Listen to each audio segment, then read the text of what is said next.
Hey guys, welcome to Madhav GFX, and in this video we'll be filling colors in your glasses. Now there are so many ways to do this, but in this video especially we'll be showing you some easiest ways you can do it. Let's go.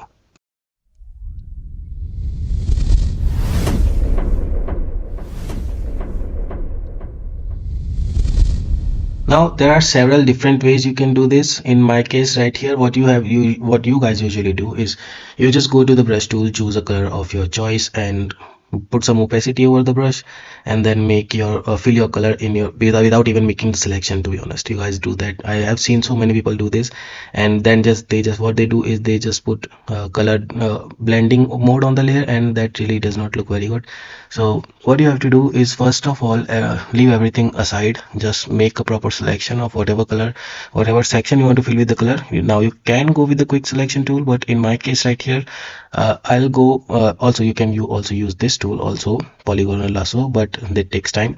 So in my case here I'll go with the magnetic lasso because to be honest, the background the skin tone of the girl is fair, the subject is fair, and you have to press shift while making the selection. You should keep that in mind. And the specs color, the frame color is itself dark, so the magnetic selection tool, lasso tool, works wonders in this one.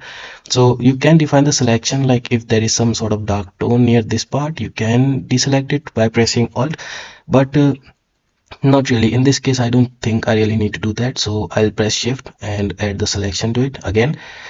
Now as after we have made the selection, see, I just did a mistake. I just selected the rectangle tool. Don't do this, okay? Don't be like me and do this. Go to the gradient tool. Now you'll find the gradient tool right over here, and in this case, as I said, we are going with the orange sections, so I'll just choose this one.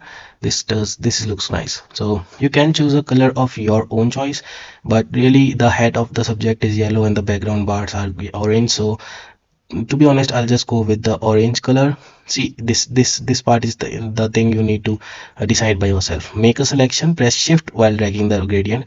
Now this thing looks like very bad, but don't worry, move the selection over to a new layer. This is why I duplicated the image in the first part, because I can do this after that, right?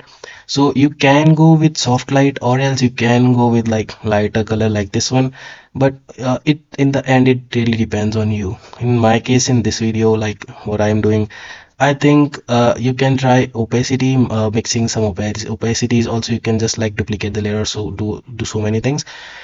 But in this case I can go with the soft light, but not really. I'll not go with the soft light, to be honest. This does not really look good. So I'll go with like linear burn right here, I guess. Okay, so this is looking nice. You can subscribe to the channel and hit the bell icon. I'll see you in the next one. Take care.